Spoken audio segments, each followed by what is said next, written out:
Welcome to the Law School Admissions Simplified podcast, where we talk about all things LSAT, law school admissions, and otherwise. I'm Ben Parker, and I do LSAT prep and law school admissions full time. You can find me on Instagram, where I post about the admissions process at LSA Simplified, or on my website, lsasimplified.com. I wrote an LSAT book that you can find on Amazon, which is called LSA Simplified's LSAT Primer. I also host free LSAT sessions once a month, as well as paid monthly courses, tutoring, and on-demand options for LSAT preppers. So yeah, today we're talking to Madeline Jesson once again. It was interesting to just talk to her. I really enjoyed speaking with her the first time. So I figured I would do another section, but instead of talking about broad LSAT stuff, this time we went through pretty precise questions. There were a few emails I had that we broke down, as well as some Reddit questions that we took on. Primarily, though, we were just talking about, what to do in various LSAT situations. And while the exact situation may not be your situation, I'm sure it can be analogous at points to what you're going through. So the general principles can be taken and expanded onto multiple people. So yeah, hopefully you found this enjoyable. I will be doing more like this, and I have some other tutors / folks lined up to come on. I just enjoy talking to people, and yeah, Madeline set a high bar. So hopefully the others can, geez, I'm not editing that out. I sneezed. It's just I'm so bad at editing. That's an aside. But yeah, so Madeline set a high bar. It's gonna be hard for the other folks to live up to her standard, but that's a good thing. I'm sure they'll do great, and that will be coming in the following weeks. I think this will be about a 1 in 4 episodes thing with Madeline, just because we can talk about the same LSAT topics I typically would, but get two perspectives. I found that we agree on most things, but we do have some small areas where we have different takes on it. Sometimes she has a more cheery opinion than I do. I think one of my both strengths and weaknesses is that I tend to be a cynic about the LSAT space, which is great in a lot of areas. And then in other areas, it can be detrimental. So yeah, without further ado, we'll cut over to her. If you like what you hear, let's check out her stuff. I'll link it in the Instagram bio, not Instagram bio, the not TikTok either. What am I doing? The podcast show notes, so you can check out her stuff. If you like what we do here, just rate, review, all that good stuff, and I will cut to her. Alrighty, so I guess we can start with a few questions I got. The first is from someone who, well, she took the January test, but I think it's still topical to talk about. And I will just read her email to me, and then we can kind of break it down from there. So she says, "Hello, I hope all is well. I just got my January LSAT score back, and I got a 163. I'm satisfied with the score. It's in my mid/lower range, but I don't think I want to retake it." I mean, I guess we can pause there. Do you have any thoughts on that so far? They're going on the middle/lower end of their range, but they don't want to retake. Yeah, I think it's tricky because 163 is a good score, but I also think it doesn't go as far as it used to. Now I think there's been, some score inflation where for a lot of schools that their medians used to be 162, 163, 164. It's now 166, 167. I think it's actually the most notable in the mid to high 160s range. And so I don't know. I feel like they should take it. I also think too, it depends where they've been practicing. If they've done practice tests and they've been able to hit higher in their practice, and on the actual exam they did end up scoring a little bit lower, I think they have it in them definitely to do it again. Whereas if a 163 was a surprise higher than what they thought they would do, which doesn't sound like it because they said it's the mid to lower end, then in that case it's well, maybe then just settle on a good thing, if that's is your higher end of what you've been practicing. But it doesn't sound like it based on what they're saying. Right. Yeah. I mean, my interpretation is they're probably averaging, I don't know, 164, 165 based on that, which means that not only is their average higher, but also half the days you're going to score on the higher end. And then if they have a fluke day in the right direction, maybe they score 170 just because everything goes their way. Yeah. Which is just astronomically different than a 163, like you talked about. Yeah. Schools where you're going from below median to above median, which is pretty substantial in terms of admissions, is it can make a big difference, especially that 160. I feel 162 to 168, 169. It's so tight in there. There's so many people with those scores, and you really want to set yourself apart. You want to, get on that higher end, I think. Yeah, and that being said, she's still gonna get good offers with the Yeah, 163. It's just a matter of the kind of schools where she's gonna get good offers. Cause yeah, for tech, she's a Florida person. So like most schools at Florida, she's already a great applicant because she also has a 3.9. yeah, Like Miami, Stetson, FIU, she's gonna get great offers. But then like the top schools like Florida itself, UF, yeah, for Florida State, she's below median as well. They're a 165. yeah, She's going to be really kind of dead in the water in terms of, I mean, she might get in, but if she gets in, it'll be at probably nearly full price, and yeah. that's a bummer. Whereas with the 170, she now could very well be a scholarship, like a full ride at like Florida State. Yeah, I almost applied to UF actually. When I lived in Florida, it was so funny. The day I like wrote my little like why Florida essay is when I learned we'd be moving to Idaho. So that Yeah, changed. But yeah, especially that UF specifically, their median has shot up a lot in the past, even just like 3 years. Like when I was right. thinking of applying in 2021, which is I guess almost 3 years ago, it's gotten even more competitive. But Yeah, I mean, Brooklyn, she could probably shoot her shot at that school. She could probably get in, but yeah. it would be a lot easier to do Yeah, so with based on a their higher score. metrics, because I have their 509 pulled up, it looks like she'd get in because their 25th percentile is a 163. So it's not like she's fully Okay. up on bounds. Yeah. And their 20th percentile GPA is 3.55. She is Oh below wow. median because it's a 3.91 and she has a 3.89. But like, Mm, I'm also not that much of a median. I think it gets a lot overemphasized on like the yeah. admissions sites, partly because they change year by year. So you're going off of past year's data to try to predict what this year's will be. Yeah. I think it's a lot about how far out you are rather than um exactly where you like people will be like, oh, someone got in below both median, so I can. It's like, yeah, well, they had a 3.7, 165. You have a 3.1, 155. This is not the same. But Yeah. people be like below both medians as the same. It's like that's not but yeah, so UF, so yeah, I think our advice is probably the same, which is as of now, she could probably get good offers, but were she to just take it again, not even necessarily have to study that much more, but just get a higher score. Um, Yeah. she's likely getting a whole different world of offers. And I think also one thing too is the fact that she has a solid score that she could do a decent amount of damage in the right, cycle. It takes a lot of pressure off the exam, and I think so often I see this all the time. People will be like, okay, I'm ready for the exam and end up scoring. I think this is where that score drop tends to come in. It's just you're nervous, it's stressful, it's high stakes, there's a lot of pressure. And that can be counterproductive, on the outcome of your score. right. Whereas if you go in, and I honestly credit this for me personally with how I was able to do so well, or partially, right, in addition to studying a lot, was I was not on a ton of pressure. I was not on any sort of cycle. I was really flexible in terms of when I could apply, and I didn't really feel a ton of pressure or stress going into my actual exam, which was great, which felt great. And so the fact that she already has this score, again, she's not putting all of her eggs in one basket in the next exam. So worst case, if it doesn't, if she doesn't improve by a ton, it's not the end of the world. It's not, she doesn't have much to lose by doing it again, I Yeah. think. Well, that's a really good point too, because it's the other issue, and we'll get into this with the April toss, but when people do have to hit the ball out of the park on their only shot at the LSAT, Yeah. it not only Uh, can you not control that because some days you just don't do well, by no fault of your own, it's just how the test is.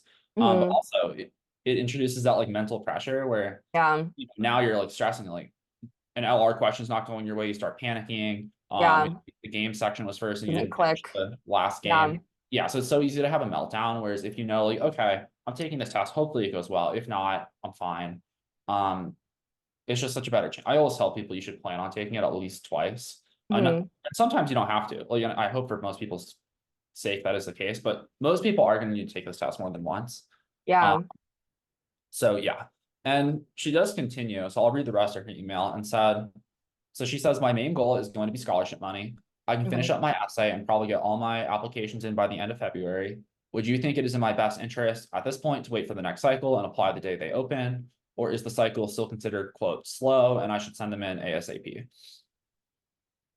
I would wait. If her main priority is scholarship money, I would take it again in April or June, apply, like submit the day it opens. You'll have everything ready to go. You have a strong score, really strong application. Um, Now, of course, she has to consider like I'm always a big fan. I always say when in doubt, wait a year, right? Because I'm biased. I've waited tons of years. I've taken that time and I don't regret it. I also don't know anyone who has regretted taking extra Yeah, time. But, some people just feel really strongly about wanting to start in a certain year, and I don't want to invalidate that feeling either. But it seems like if she's even asking that question, that she's realistically considering it. yeah, And I don't know, I would just say wait, if you're like if she's open to waiting and it can make the difference between a, a decent application and an outstanding one, and that difference is the difference between some money and lots of money. I think it's worth waiting. right. It's like half a year, I mean, yeah, you'll start a year later, but then I always think I'm also just a big advocate of making the whole admissions process as stress-free as possible. And if you get everything ready to go and submit as soon as it opens, you're chilling for the cycle. And that's great. I don't know. I feel like that reduces a lot of stress too. Yeah, well, and it sounds like she kind of has two options here, which is one, kind of be not a bad applicant, but not like well, I don't know, like maybe a B grade applicant this cycle, which is 163, Yeah. 3.9, applying kind of late. It sounds like I mean, I have no idea what her essays look like, but having a shorter amount of time usually doesn't help, just because you have Yeah. less time to think it through and go back and forth with yourself or with anyone you're working with, just to like really perfect them. So like, I don't know, she'd be an okay applicant. Or next cycle, I mean, sounds like she'd be very ready by the time they open, so she'll apply early. Presumably have a higher LSAT, because if she just takes the next few tests, even without studying, she should get a higher score. Yeah. Just sheer variance. So even if it's just like say a 167, that's still a huge jump, and that's like Yeah. what she's like. She could do higher. Also for context, I think she's like 22, so like there really is no rush for her. Like she is super young. The 22 Yeah. year would always be the most in the rush from my experience. I But agree. I agree. yeah, it's like I'll have someone who's like 50 and they're like, yeah, I can go this cycle or next cycle. It doesn't really matter. Yeah. But the 22-year-olds have to go this year or else their Because life all is. their friends are going this year, and so they Well, I have to go think part of too. it is like the uncertainty. As someone who was like recently a graduate, and I guess you were too, because like you're not too much older than me. Mhm. But that like when you're 22 and you've been in school literally your whole life and you've never done anything but have like the clear next step, I think it's Yeah. scary just to have It that is like kind of scary. void of adulthood. It's very freeing in a way, like once you kind of get into it and you're like, oh, I can really do whatever. Yeah. But yeah, it's definitely not fun in terms of like, am I going to be a failure and like living There's a at lot home? of comparison too at that age, Yeah. so long ago. Well, yeah, I'm from like a very affluent high school. It was a public school, but it's the number 3 ranked public school in the country. Like, and so even that, I like looked at I was with a few friends, and we just looked through our yearbook and just looked people up. And it's like, what's funny is you only see the people that are killing. Like, you forget that like 70% of people when they're 23, 24 still do not have things figured out. And it's not Mhm. meant to be like cope, like you shouldn't be trying to do things, or because you can take that too far where it's like, oh, I'll just chill for like the rest of my life. Mhm. But yeah, comparing yourself to like the most successful person that you know is just never gonna end well, because there will always be someone higher than you. Yeah, always. And this is, I mean, I think we kind of wrapped up advice on her, which is basically like, if there's any doubt, I think we agree she should probably just wait till next cycle. It'll probably end better. I think given that her main criterion, I guess, is that scholarship money. This sounds like a LSAT writing prompt, doesn't it? Like she has the Yeah. situation, what should she do? Here's what is important to her, like what should she do? Um, but if her main priority was to start as soon as possible, then fine, she could make it work. She could get in. Like I don't Yeah, doubt. and I guess I'll caveat it with like I mean, I don't know that she's looking at Florida schools. I just know she's from Florida, so it's very Yeah. helpful that she doesn't want to be there. Mhm. Well, if she wants to go to Stetson, that's like the school down the street. She knows she wants to like work at like a mid-sized firm, doing like personal injury or divorce or criminal stuff. And she can get in on a full ride this cycle. There's no reason not to go. Yeah. But if she has aspirations of being a big law lawyer or clerking on some federal court, and like doing like really big fancy lawyer stuff, I would probably take the year, because the schools that she's going to get good offers at this cycle are probably not going to open many of those doors. Or if they are, she's going to have to be very high in her class. And there's just no way to guarantee that. Like, who knows how to get Yeah. there in school. Yeah. Exactly. So yeah, I think she was very receptive. I mean, I didn't even bring up waiting cycle though. She brought that up herself. And whenever someone brings it up themselves, that's always like an indication to me where it's like, I think you already know what you should do. Um, Yeah. It's like they've thought about it. I think they just want like the confirmation that it's not a bad, Yeah. like permission to do so. Sort of a tangent, but do you find yourself ever having to like, oh, I don't know. Do you ever find that like people you're working with are getting pressure from their like parents or family members to like go this cycle, and you have to be the person trying to talk them down from like rushing in? Yeah, absolutely. I definitely see that. I think I see it most often in a few specific situations. So either when someone is in undergrad and that 22 age, or if they've been out of school for maybe a couple years already and they just Mhm. feel even more pressure, like, okay, my family's on my case, like what am I gonna do? I see it more with women. I just feel like, and I don't know if it's because there actually is more of that external pressure or they're more susceptible to influence from that external pressure. It's Right. unclear. Unclear.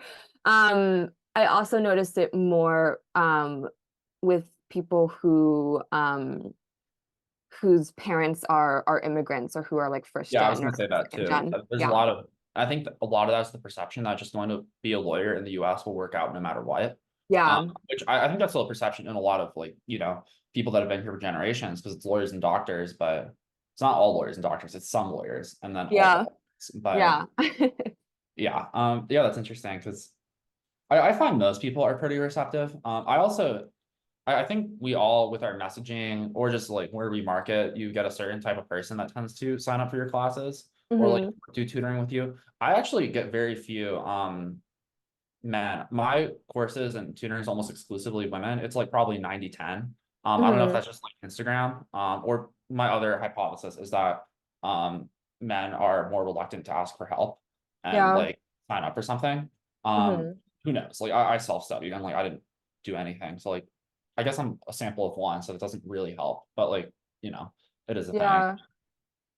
But yeah, it's kind of interesting because yeah, occasionally you run into someone who's like very hesitant to like wait a cycle, and it's just like you need to wait. Like I had this one Yeah. DM me on Instagram actually last week, and I mean I'll just read this 'cause I think it's so she's like the obvious case of like absolutely needs to wait a cycle. But Hmm. let me find her. Um oh man, she's not popping up. I get an unfortunately high amount of DMs, and most of them are just very quick. Oh, here we go. All right, so yeah, she sent me, hi, I waited too long to apply to law school and now I have no clue what to do, to start, where to go. It doesn't really matter as I have several connections and truly just need my license. I'm from New York and want to stay local. My GPA is a 3.1 and I got a 156 on the LSAT. I can't take the year due to pressure from my parents. And then in parentheses, I'm 19 and I also don't want to take a break. I haven't even applied yet. What should I do? So 3.1, 156, looking at applying in March of this cycle to New York schools. Do you think it's going to work out for her in all likelihood? No, the New York schools, a lot of them, I mean, well, in general, it doesn't matter where she is, Yeah, she'd be better off waiting. But especially New York, I mean, those are some competitive schools. Even the ones that aren't as competitive, I feel like they're still pretty competitive because the it's competitive New schools are York. so competitive. Yeah. Yeah, But it's I mean, the GPA it's just it's too low. And so the single best thing she can do, and I want to make clear, having a low GPA is not the end of the world, but you have to offset it with the LSAT. Like there's not really a way around that. Um, I know that personally, my GPA is not amazing for law school purposes. And so I knew that going into studying, like I had to knock it out of the park um, to open up as many doors for me as possible. And so yeah, she's better off retaking the LSAT and either applying next cycle or even the following cycle if it means she can get that LSAT score as high as she can, I would say. right. Well, the Um, other thing, and this sometimes sounds harsh, but I think it's a worthy consideration, but she earned a 3.0. She's graduating super young. She's 19. So like that's impressive, but I worry that this person's doing things for speed rather than for quality. Like she yeah, flew through undergrad, she flew through the LSAT, but she didn't do it well. And it almost might have been better. I mean, the 3.1, it is what it is. That's over. So she can't like, no reason to yeah, worry about it at this point. But I do think it's worth kind of taking a step back and asking like, why are you putting up pretty mediocre numbers, and bad numbers for law school, not just mediocre? Because, doing something right matters to you. You don't just want to get through undergrad as quick as possible. You do want to, well, I mean, I guess it depends on your goals. If you just need the degree, like, sure, you had a 2.5, who cares? But if you want to go to law school, your GPA very much matters. And yeah, she's going to need to change her study habits. Because I mean, I worry about someone who got a 3.1 undergrad. Like, I worry about people who got 4.0s in undergrad and how they're going to translate to law school, because it's a whole new set of skills and Yeah. and like, I got a 4.0 in undergrad, at least my last 3 years. I started badly. So I have a pretty mediocre GPA, like a 3.6, law school. But my last 3 years, I got a 4.0. And I worry about law school because I know it's a whole different ballgame. And I studied for maybe 10 hours a week in undergrad. Like, it just was not hard. So yeah, I was worried about this person. And then we did kind of go back and forth. I came in incredibly negative, as I usually am, just saying, my response was, yeah, going now would probably be the worst decision you'll ever make. I'm not being hyperbolic, playing it. Oh, because then she talked about transferring to NYU from, Everyone loves to try to do this and like then I said, planning to transfer is game. delusional. It's really hard, and I have an expletive in there, but we'll cut that. Your numbers will get you into ballot law schools at full price. You need to take the year to get a higher score and get financial offers at schools, which in hindsight, reading this back, I think this was a little like overly direct, and I could have like compliment sandwiched it a little bit more. But I think the overall messaging was like, you probably shouldn't go. And then I sent her a book, which is Don't Go to Law School Unless, which is a really great book about the legal market, and kind of, it's just dispelling all the common myths. If you are going to law school and you haven't read it, you probably should. It was written when the market was a little bit worse, so it's harsher than I think things are now, but the overall sentiment of like planning to be like a space lawyer, having gone to like Cardozo, is not going to be a thing. Did you ever read that by chance? I haven't. But based off what I do want to read it, and based off what you're saying about it, I think anything better to have it be more negative and be over, not to say over cynical, but like kind of, than to be all rainbows and butterflies and have that or become disillusioned. Yeah, I think if you can read, well, this one book specifically and not lose sleep over your career path, that means you actually are meant to be a lawyer, because it's such a bleak picture, and it really is dispelling of kind of all the wrong reasons people go to law. Because I think there are good reasons, and there are people that are clearly legitimately meant to be lawyers. Yeah. I just worry. I talk to so many people, and it's like, it seems like you're just doing this because you're unsure what you want to do, and this is kind of an obvious next, or is what's an easy next step. Like, I think what's great about med school is you actually have to do medical classes in undergrad. So like, you can't just decide to go to med school. Like, there's such, but with law school, there's really, the only obstacle is the LSAT. And if you study mediocrely for the LSAT, you can get a mediocre score and bingo, you're in. So I think they do a real disservice by not having people actually sit through some nonsense doctrinal class. I don't know how they would do that, but it is, I think, well, it's good for, oh yeah, I kind of say it's a double-edged sword. It's really good for me. I have a never ending like stream of kind of unsatisfied professionals or students that don't know what to do coming to my services. It also makes me worry, where it's like, are you doing this for the right reasons? And that's not like my place to judge, but I do worry about folks. And I think that's why, for me personally, that's why part of the reason I like have waited so long, and I am still leaning towards going to law school, and I'm interested in the field. But for me also, that was a huge reason why I wanted to work so hard in the LSAT, to be able to go for free. Because for me, one of the greatest luxuries I can give myself is quitting the field if I don't, if I don't want to do it anymore, and not having to service a bunch of debt, and being able, or let's say, I decide, no, I want to stay home with my kids, and and just giving myself that flexibility long term, to me is my greatest, or the thing I place the most value on, which is, because I don't think I'm one of those like, I must practice law or else like I'm lost as a human being. Like, I don't fall into that category. At the same time, it's not like I'm still interested in it, but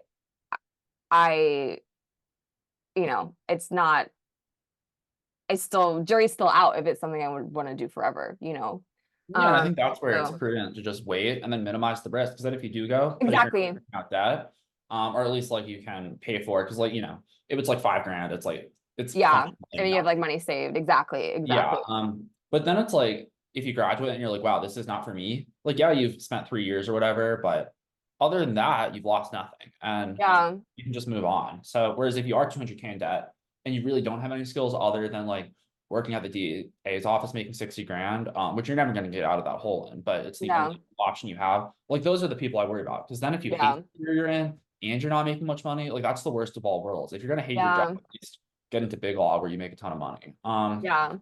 Which I mean, I don't advocate people to go in. It looks unfortunate. If you want to make a lot of money, I don't think big law is the path. It's like if you work I hard for the right agree. thing.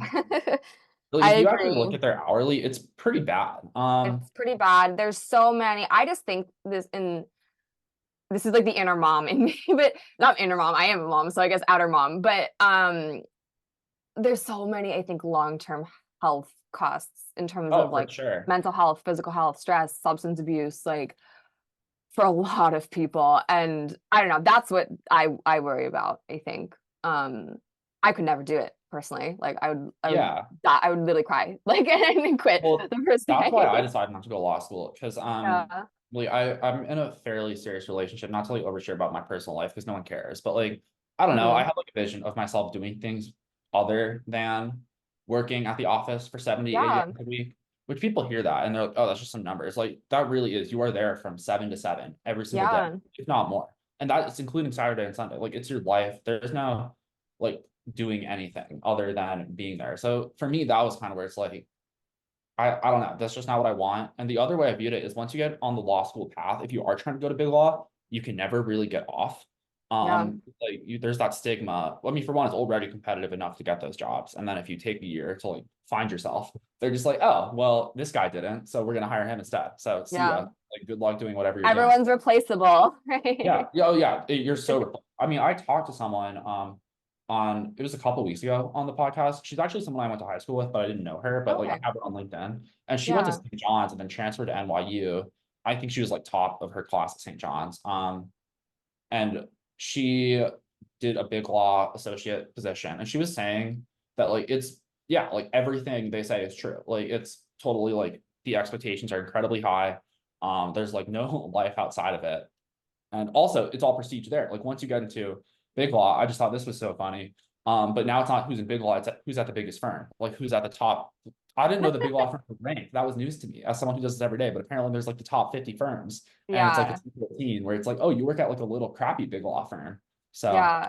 I just thought that was funny. My friend works and her husband, they work like on like Wall Street and finance, and it's kind of similar or Right. analogous, I guess. We're like, it's not enough to like just be working on Wall Street. There's like the different banks and like the different, I don't know.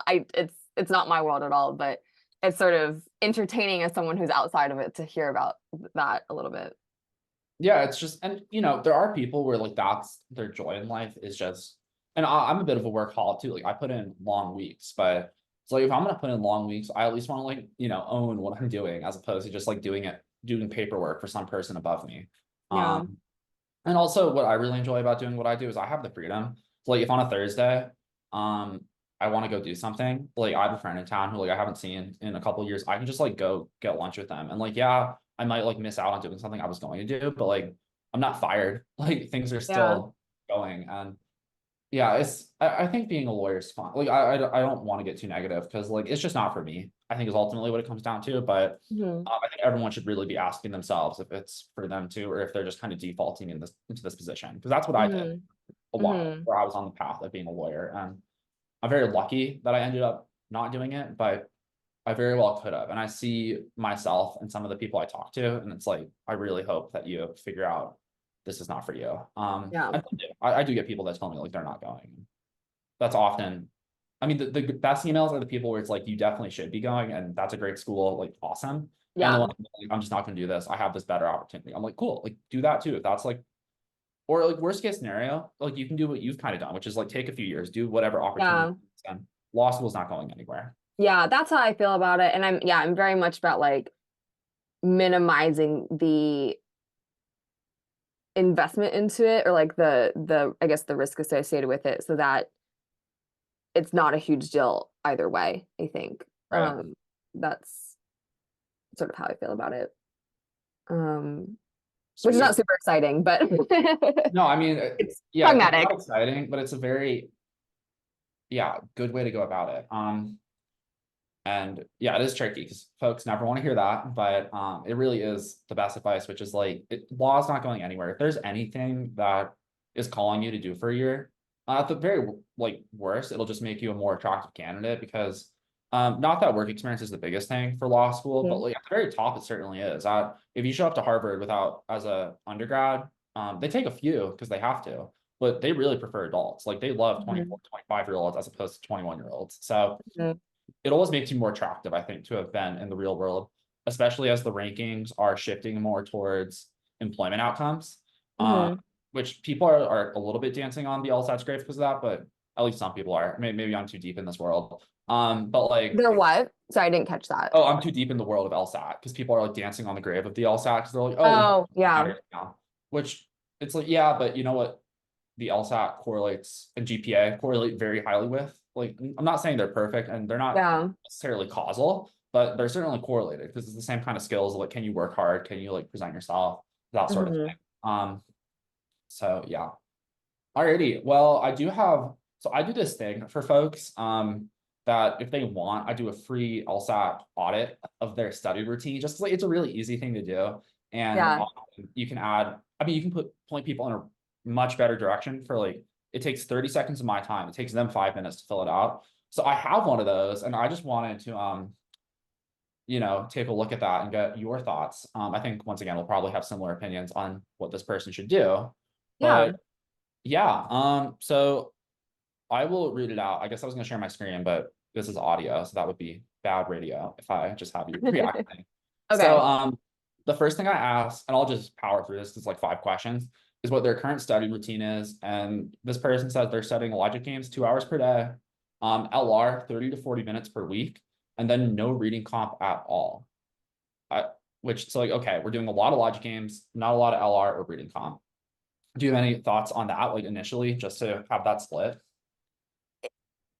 Like it needs to be reversed. I think if there's any section to spend more time, it's the reading comp. I see this all the time. People Mhm. will do anything but the reading comp. And I was like this too for a while as well. And Yeah, I think because many people like to study games because most people get good at them pretty quickly. And so it's this like positive reinforcement and they like to do it. When I was studying, I had to be really honest with myself at one point. I was like, I would tell myself like, oh, I missed one question on one game last week. I must do games all week. Like, no, I didn't need to do that. I needed to get into the other section. So if anything, I feel like those ratios need to be swapped with the games and the reading comp, unless they're really struggling with games and they're crushing their reading comp for whatever reason. I doubt that is the case, but it could right. be. And also at the same time, if for whatever reason they are really struggling with the games, maybe drop it altogether and take an August exam. It really depends on this person's specific Yeah, context. that's my other worry for this person is we have such a short amount of time where logic games are even still relevant. Yeah. So if they're not also working on LR and reading comp, all their energy that they're putting into games, which is a lot, according to them, it's 14 hours a week, depending on whether or not they're consistent with us. I'll just take them at Hmm. face value and say they are. If they don't figure out LR and reading comp by June, I mean, the April deadline's already passed, then Yeah. so they have one shot at it, which, like we talked about earlier, is already hard because you might just score poorly. Yeah.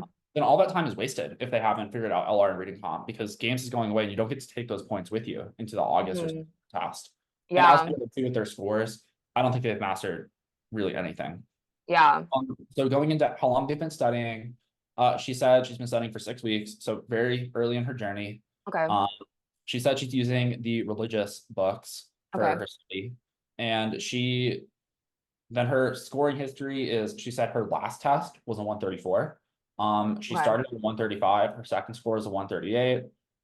So to me, that just means she's the same. Like people often do that as you're getting worse. It's like, no, it's just fluctuation. Like you really haven't Yeah. learned anything, but I also wouldn't consider her to be getting worse. Um, and then she doesn't break her test down by scores. So yeah, if this person came to you and gave you this basic breakdown of where she was at, what advice would you give her in terms of getting better at the test?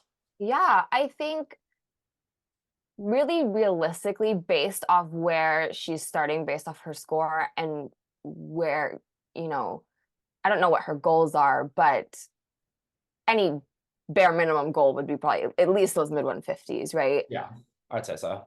I don't know. If I were her, I'd probably drop the games, to be honest, and Yeah, I would too. focus towards August. At this, with where her score is now, or I don't know if it's a he or she, where their score is now, and again, any meaningful improvement that's going to be useful for applying.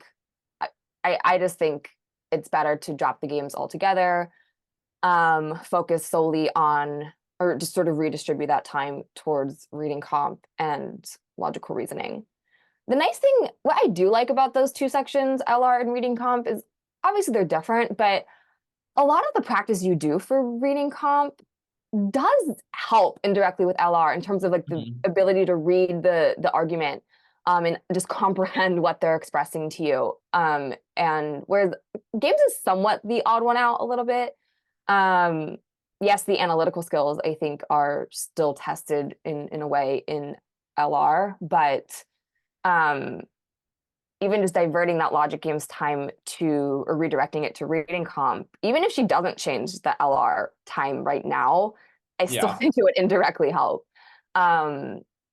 But yeah, my first reaction is just ditching the games altogether.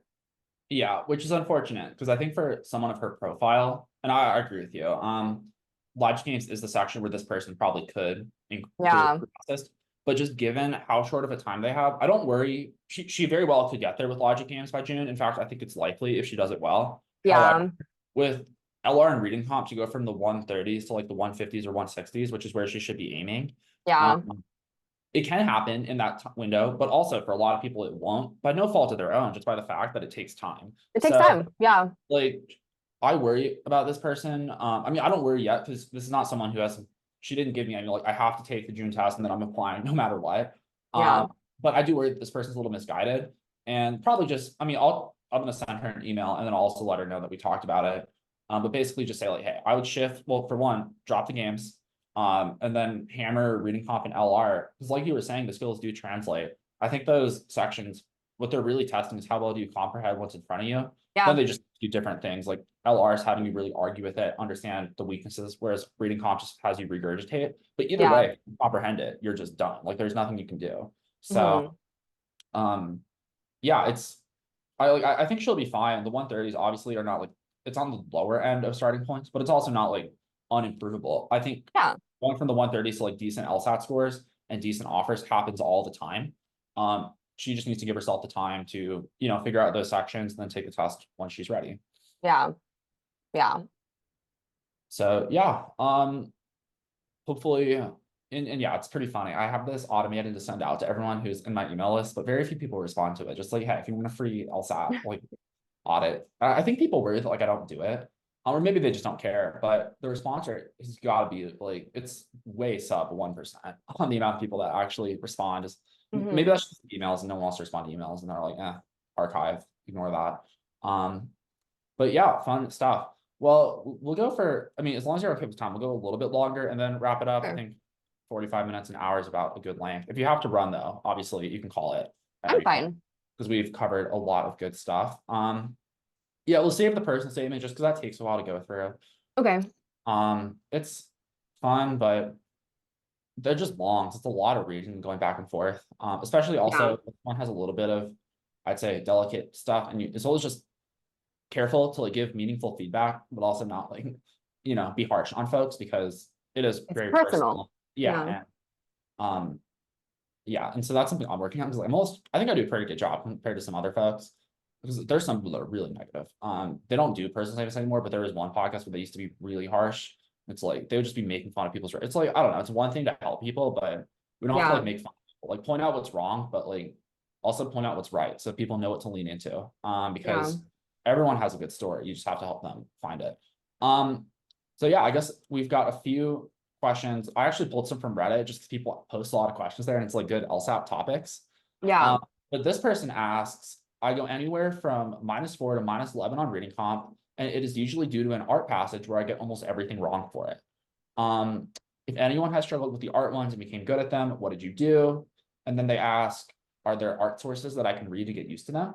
because I did get better at the other passages by reading news sources like The Economist. So yeah, basically we've got someone struggling with art reading comp passages. What would be your initial reaction to that?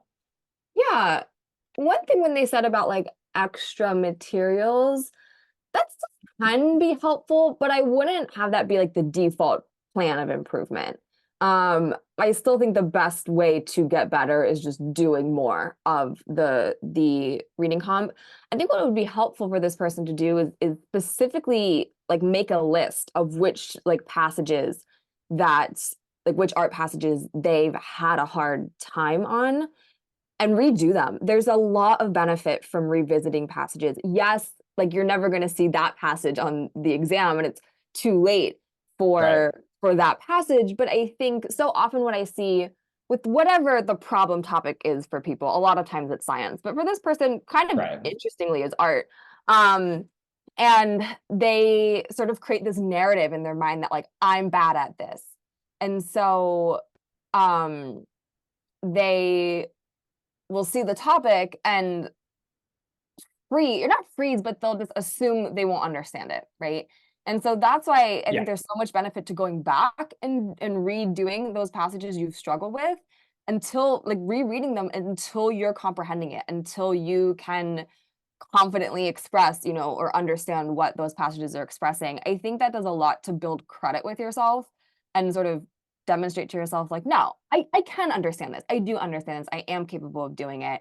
And it can help, I think, demystify that topic a little bit and just get more comfortable with it. And it's like, okay, it's not that bad. A lot of times they're saying the same stuff. You can also see if there's any patterns they notice amongst those art passages. A lot of times they follow this pattern of like highlighting a specific artist or the culture of that artist or something like that. Or sometimes it focuses more on Yeah, how the the critics specific have responded to medium them. or Love yeah, the critics, but yes. yeah, I mean, it's yeah, I think well, this person, it's where I would worry, and I think it would be totally random, is if they were saying they were missing 15. I'm like, you're just not good at reading comp. But the Yeah, fact that they're going from -4 to -11 makes me think that it really is a mental block, like you're talking about, where yeah. it's a self-fulfilling prophecy where they see someone talking about sculptures and they're like, oh God, I'm just gonna bomb this. It's And the sculpture ones. It's always the sculpture ones of the art ones that yeah. are the worst.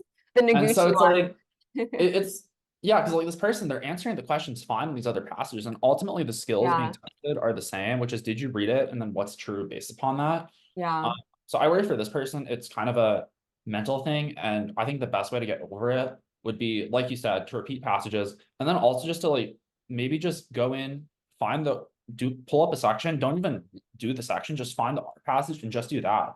I yeah, think doing it untimed, which I usually don't advocate a ton on time prep, but just to like recognize that you have like the horsepower to do this, just yeah, take it, figure it out. Because like what a shame if this person really did miss 7 questions on their official LSAT because they have this mental block about like paintings.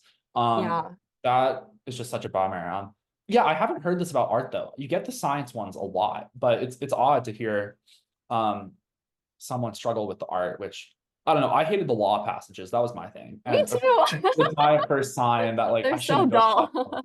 Yeah. Um, I used to not like the science ones. I had a similar sort of position where I was like, I don't know anything about science, and so these are gonna suck. And then it just did, and it was very self-fulfilling. And once I sort of just got a grip and almost like I had to like gaslight myself into pretending they were the most interesting things ever.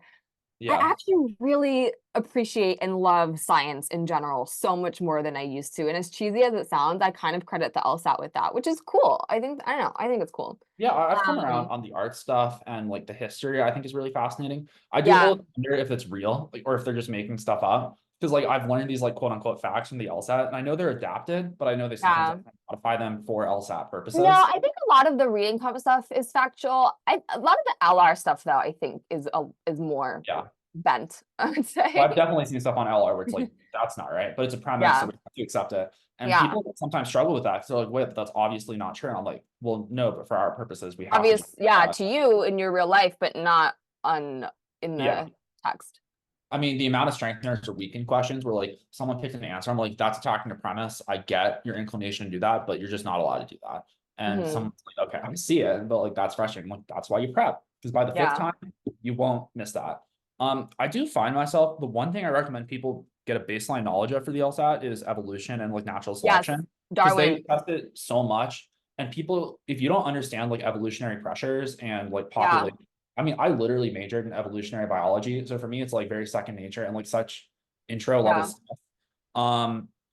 But I find people where they're like, I don't know what that means. I'm like, I get that. Because like if you were a criminal justice major, you probably never would have touched it other than like 10th grade biology class. But they Yeah. really do expect you to know about natural selection and like how populations split and that sort of thing. So Yeah, I agree. go watch a YouTube video or a documentary, and that's enough. Like you don't have to like do anything crazy. But Yeah, I would say that. And the other topic as well, I think I see this more in LR, but just the basic principles of like supply demand economics. yeah, that does come up a That's decent amount. yeah.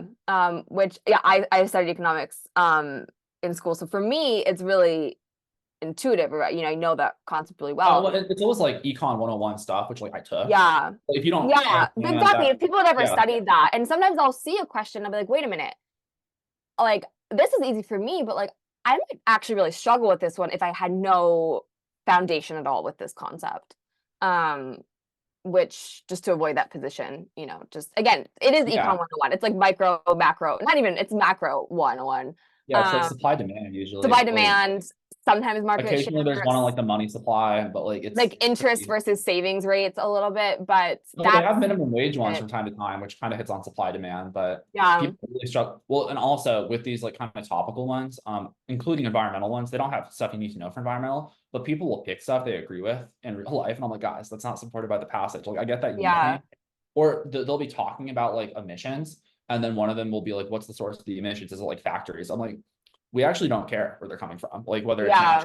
factories. I We just care noticed about, that tendency with like anytime they're talking about like animals and like they're suffering or something, or like they'll just be right. talking about animals and then there'll be answer choices that like the animals feel less pain or they don't feel pain. I'm like, their pain is irrelevant to this argument. Like, Yeah. I'm sorry, you know, for people who are really passionate about like animal welfare, they just want to pick the ones that say the animals aren't suffering or something. Oh, I've joked Um, that you could make like the worst compilation of me from class, just saying we don't care about homeless people or we don't care about like yeah, immigrants here. Because I'm just yeah, like, that's not relevant. Like it doesn't matter. And I yeah, have context, it looks really bad, but it's like on the LSAT, you have tunnel vision. It's like, what do we care about? We care yeah.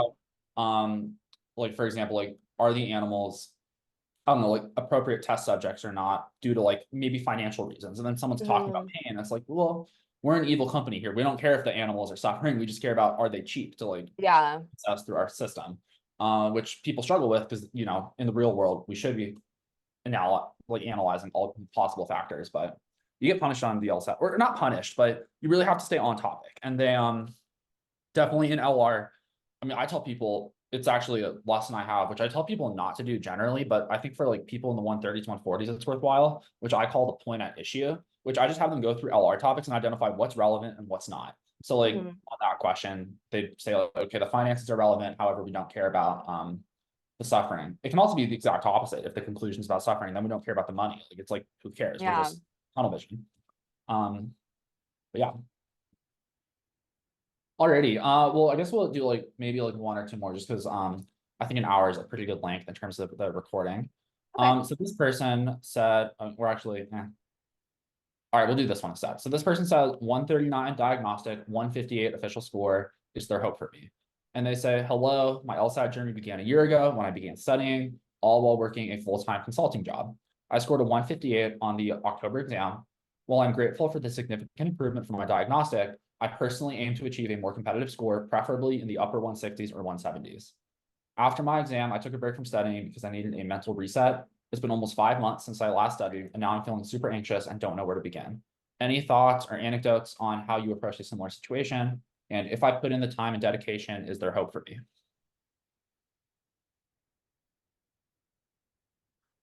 I think so. I think so. I think the biggest obstacle this person's gonna have is like the burnout and the sort of mental refocus, because I think it's gonna be a harder push to push up those, you know, Yeah. 5, 10 points. I don't know how realistic maybe 170s would be. It depends. It depends on their progress, you know, who might Yeah. say. But I think they could squeeze out some more points. If they're at 158, I think they could likely break into the 160s based off that improvement they've already demonstrated. I mean, that's an awesome improvement. Clearly they put a lot of work into it. They appreciate and they recognize the seriousness that goes into preparing for it. And so I think they are probably realistic that, you know, it will take that again to, you know, and it may not be as it may not be as satisfying this go around because you're not gonna squeeze out 20 more points. You know, it's probably more Right. realistic to go for 5 to 10 points, I would say that is reasonable. Um, I think, I mean, I agree with them. They should probably make themselves more competitive. It's always better to do so. So I think they should try to retake it, but I think also, I think they should take some time to reflect about, like, really more concretely, what are they aiming for, coming up with a range, and where or, like, when enough would be enough. Because let's say they're improving and they're, you know, practicing at 164, 165, and, you know, they're maybe just really struggling to break past 165 or 166. Maybe that's good, and you do it, and again, not worth burning yourself out to get, you know, from 165 to 167 or something like that. Right. I think that will be the biggest obstacle.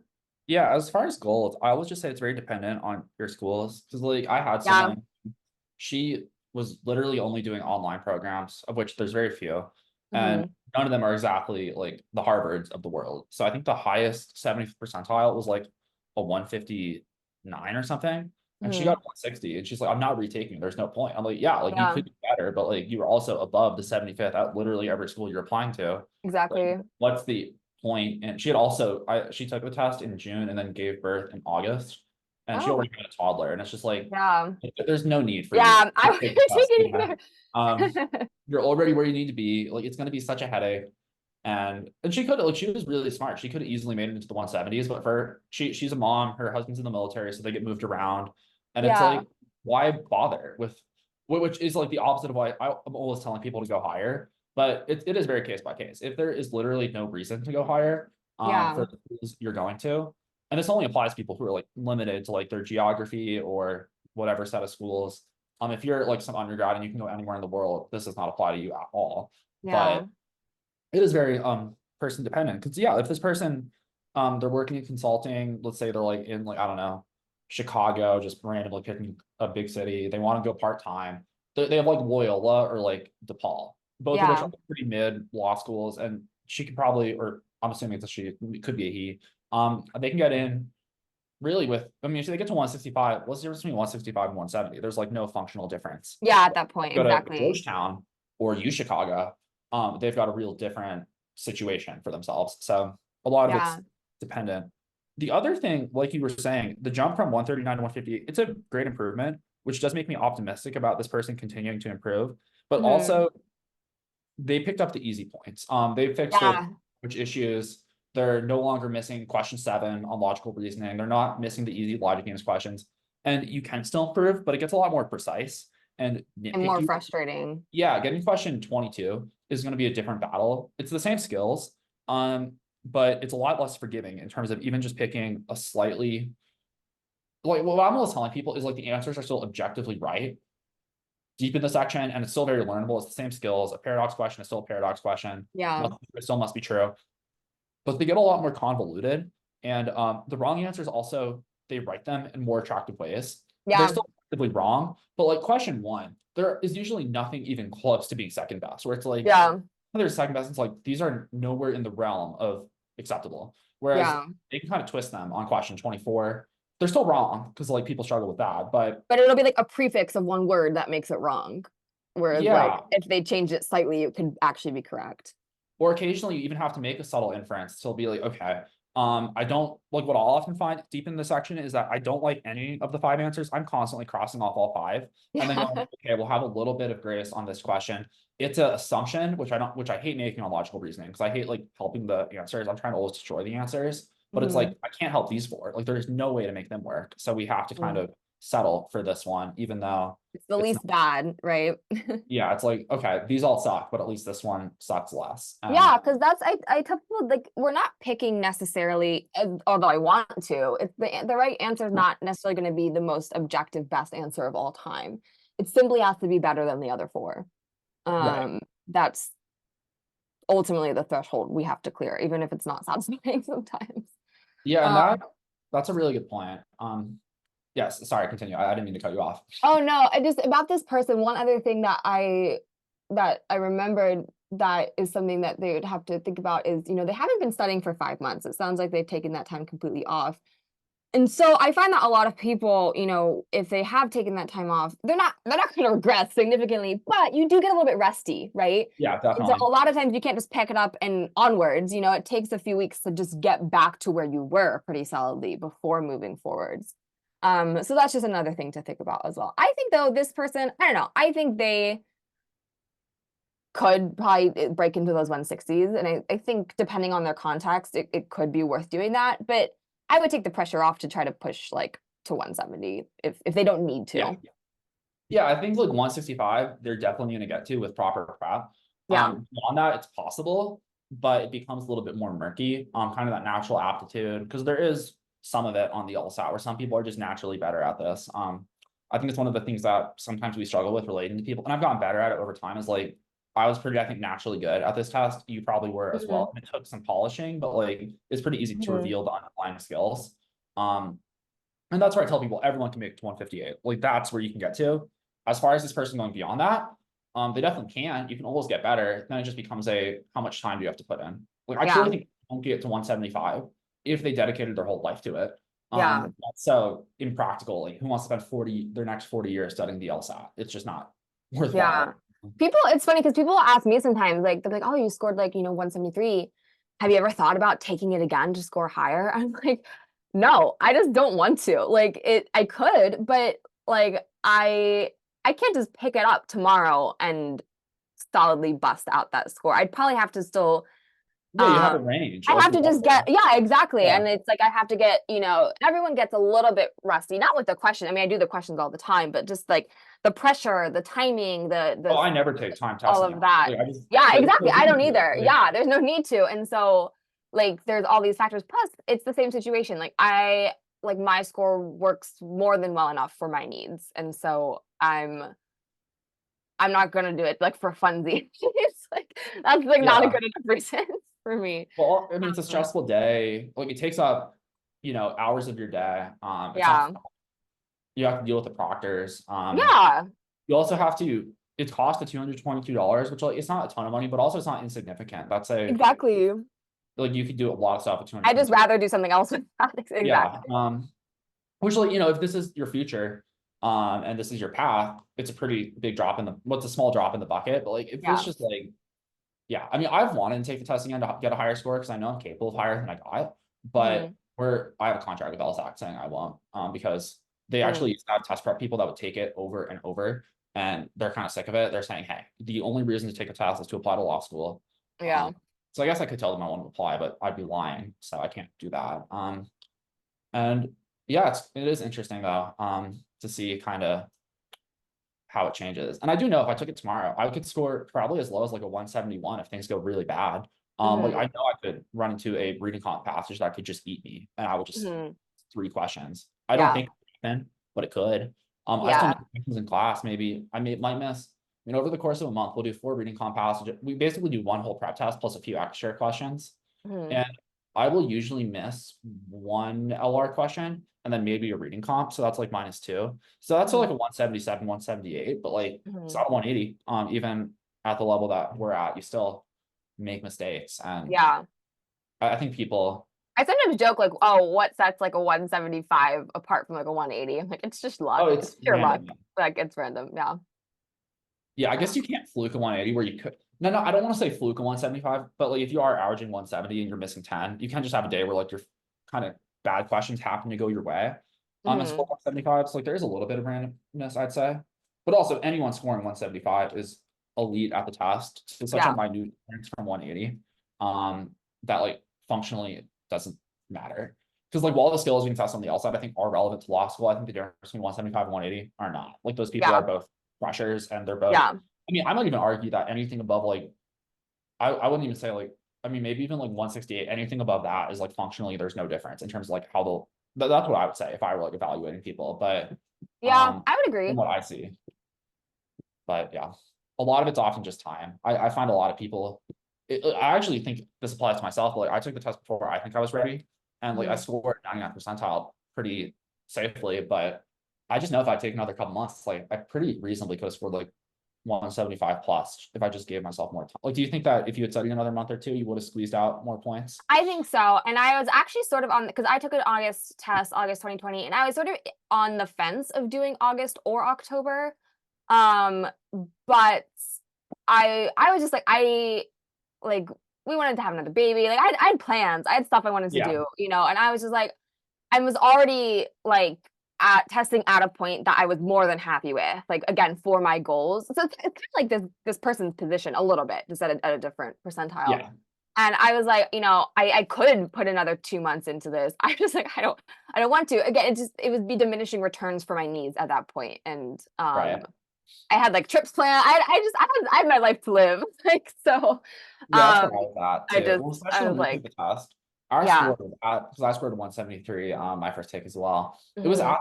at the 75th percentile of Yale. So it's like we were already like well above Exactly. Yeah. whereas nowadays, you know, that things have changed. Grades, not grades, LSATs have gone up. Well, grades have gone up too, but LSATs especially. Yeah, I would say like if I were like, and even when I took it, my goal was never even to go to like, I've never ever like, I'm just never wanted to go to a top like 14 school. But let's say it was at that time when I took it, like I'd be like, Yeah, okay, even then you were like, I wouldn't even, I'd be like, I'm still fine. But now I'd be like, well, maybe I'd be, and just, you know, to make myself, it's just a little bit more competitive now. yeah, well, and like, I mean, I remember going looking back, I was getting, did you get like a bunch of mailers? Did you get the giant Michigan folder that they sent? I got a 100-page booklet from them. Oh, is that from like for like CRS? Like, Yeah, the did you? mail out stuff? I didn't opt into that because I knew I wasn't applying that year. Yeah, so I got, So I didn't want the mail. yeah, Michigan harassed me, Duke harassed me.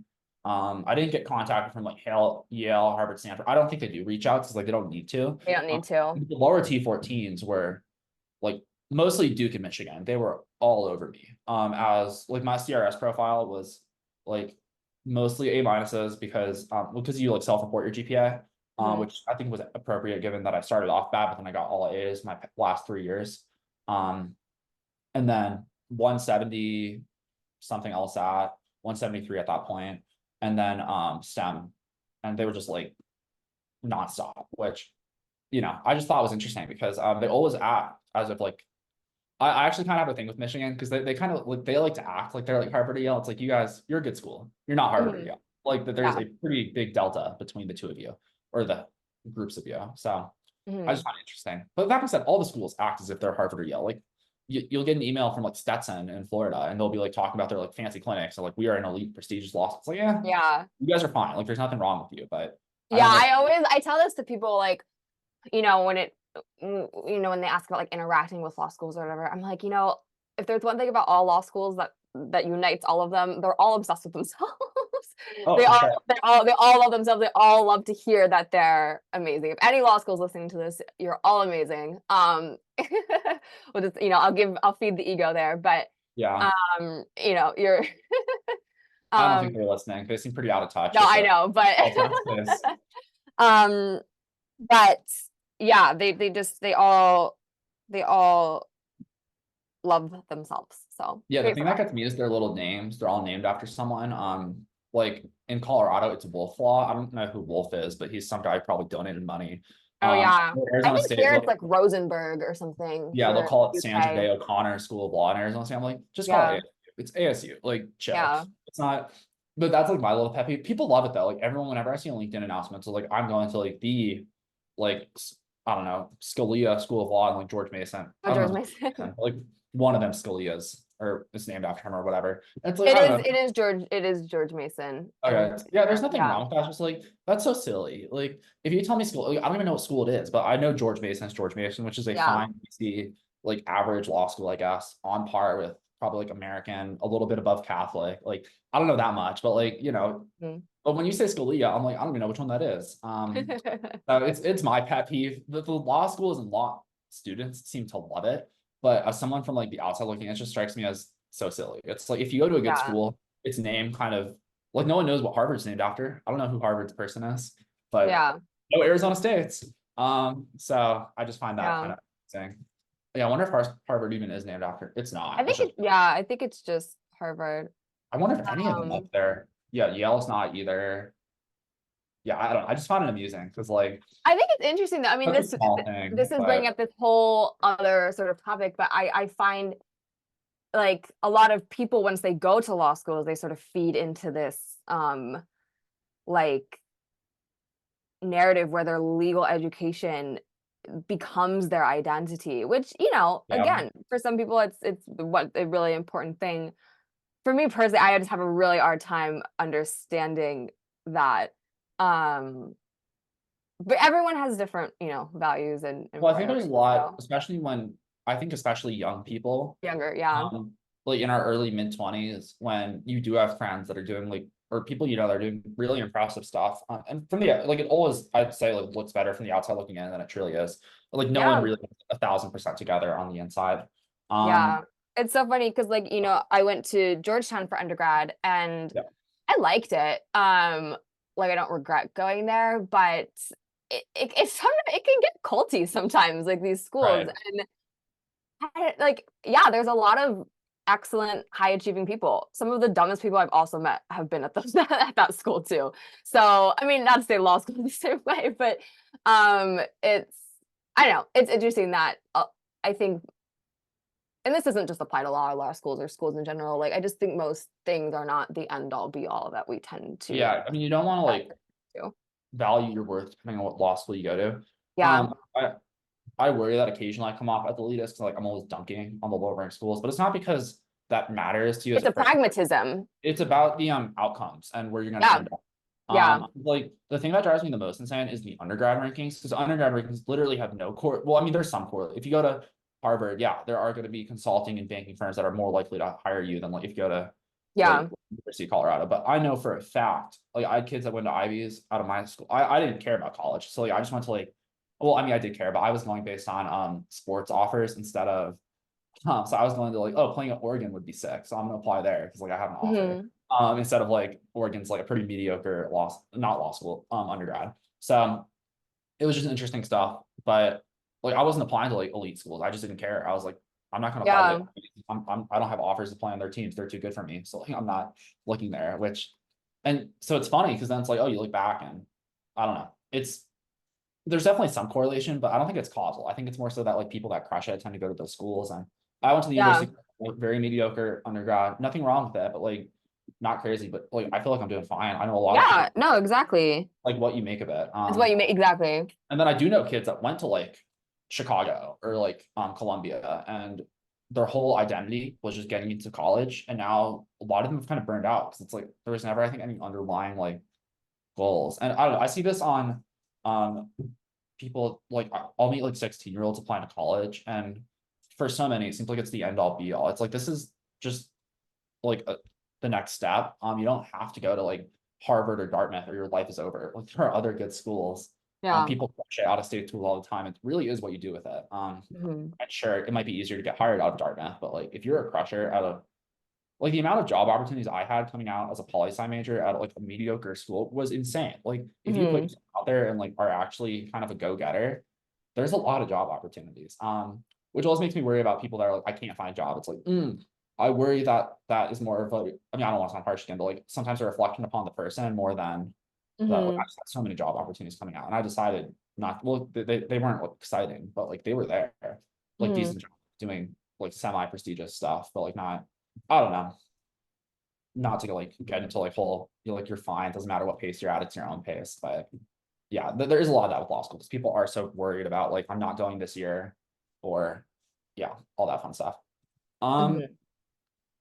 Well, yeah, fun stuff. Well, I've kept you for a good amount, and I feel like we covered a lot. It wasn't exactly everything I plan on going to, but I think there's a lot of good info about personal advice for folks, which those folks may not listen, but I think there's a lot that you can extrapolate that to any individual situation, like, take Yeah. what you say and find the underlying principles. And yeah, otherwise, thanks for doing this. I think it's for what's worth, not to like, peel the curtain back too much, but the conversation with you performed very well. I think people like to LSAT perspectives. Mhm. So yeah, it was great to do, and thank you Yeah, again. absolutely. All right, well, I'll